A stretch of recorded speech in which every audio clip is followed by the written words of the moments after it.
sehingga ada satu pembelajaran terbaik bagi kita semua. Terima kasih.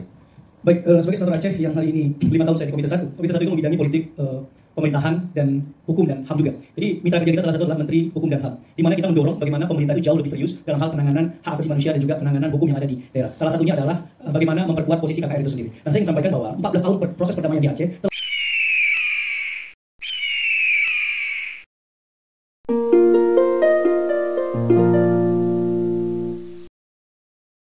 sehingga ada satu pembelajaran terbaik bagi kita semua. Terima kasih. Baik, sebagai senator Aceh yang hari ini 5 tahun saya di Komite 1. Komite 1 itu membidangi politik, pemerintahan dan hukum dan HAM juga. Jadi mitra kerja kita salah satu adalah Menteri Hukum dan HAM, di mana kita mendorong bagaimana pemerintah itu jauh lebih serius dalam hal penanganan hak asasi manusia dan juga penanganan hukum yang ada di daerah. Salah satunya adalah bagaimana memperkuat posisi KKR itu sendiri. Nah, saya ingin sampaikan bahwa 14 tahun proses perdamaian di Aceh telah memberikan warna dan memberikan sebuah referensi bagi dunia internasional melihat Aceh sebagai role model proses perdamaian yang sangat luar biasa.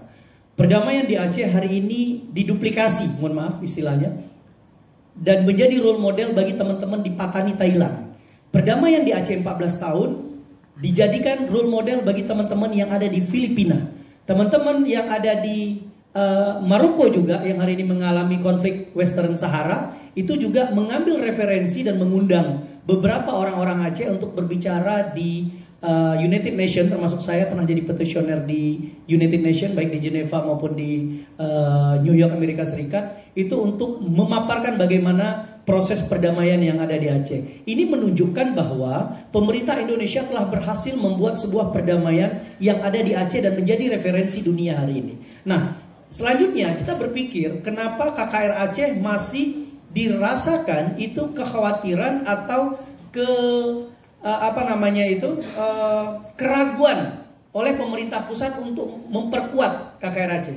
Karena saya yakin betul ketika KKR ini kita perkuat, ya, saya yakin betul KKR Aceh juga akan menjadi role model bagi daerah-daerah lain yang mengalami konflik dan memiliki komisi rekonsiliasi untuk belajar dari pengalaman Indonesia. Jadi itu kepentingan strategis nasional yang harus kita perhatikan betul. Berkaitan dengan kondisi yang ada di pemerintahan hari ini, saya melihat betul memang pemerintah kurang serius, bahkan masih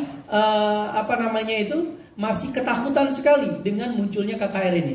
Oleh karena itu kita telah membuktikan 3 tahun proses lahirnya KKR di Aceh telah memberikan berbagai langkah-langkah yang hari ini tidak ada kejadian apapun, tidak ada insiden apapun dengan lahirnya KKR. Bahkan yang terjadi adalah proses reparasi sosial, proses pengungkapan kebenaran itu terjadi begitu demokratis dan begitu baik sekali. Di situ terjadi yang disebut dengan rekonsiliasi. Nah, saya kira model ini harus dipergunakan oleh pemerintah pusat, khususnya pemerintah di kementerian, untuk benar-benar menjadikan KKR Aceh ini sebagai bagian dari kepentingan pemerintah dan juga kepentingan nasional kita hari ini.